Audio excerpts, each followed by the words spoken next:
这里是北京西城西四北6条，我们看前边就是照灯语录，前边这灰墙呢，就是我们今天要看的四合院的后墙。在我们西四这个8大条里头，6条算是最漂亮的，因为这条胡同的四合院是超级的多。最著名的呢，就是我们的23号已经被列为国家文物四合院。今天看这房呢，在这条胡同算是一普通的四合院，它的整个占地是300平，两面临胡同。虽然说占地啊算是普通的，但是这装修可是顶级的。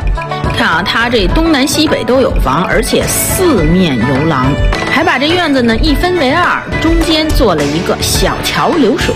正对着的这边房呢是它的北房，它并没有把这个北房3间打通，而是一间是一间。可见啊，这四合院的设计没有一定之规，怎么更漂亮、更便捷怎么来。这院呢，它的3间北房呢，就做了一个客厅，还有一个卧室。卧室门口做了一个小景观，躺床上就能看见这景观，这真是太会享受了。这儿呢是它的一个卫生间，瞧人这卫生间用的中国红，真漂亮呀！我也是头一次看见这卫生间啊做的这么艳丽的。前边呢，这儿还有一个衣帽间。您看看这四合院里头做这样的一间卧室多舒服呀！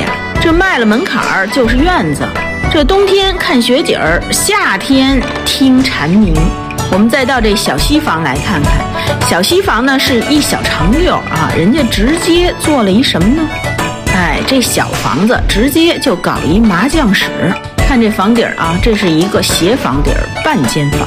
要说住宅呀，还得是这四合院，尤其是现在加入了我们全屋地暖中央空调以后，那真是舒适度、美观都没得挑了。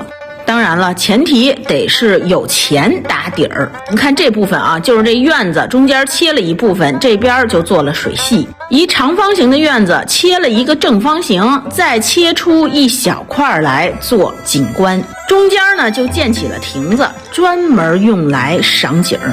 我们看这边呢是一个卫生间，这卫生间呢是公用独立的卫生间，这也是便于这房子做接待会客啊，然后出入方便。哎，看这儿啊，又是大量的中国红。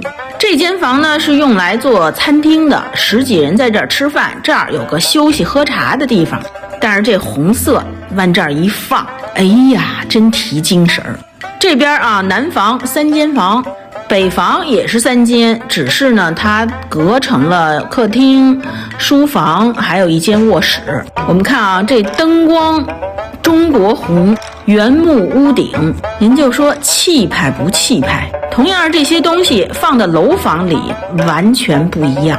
我们再来看啊，这边呢是一个专业的厨房，厨房旁边就是它的这个餐厅，非常方便。这转了一圈又到了我们进门的地方了。这房呢整个占地是300平，年租金是246万，就在我们西四北6条的西口。好啦，今天就分享到这里，我们下期再见。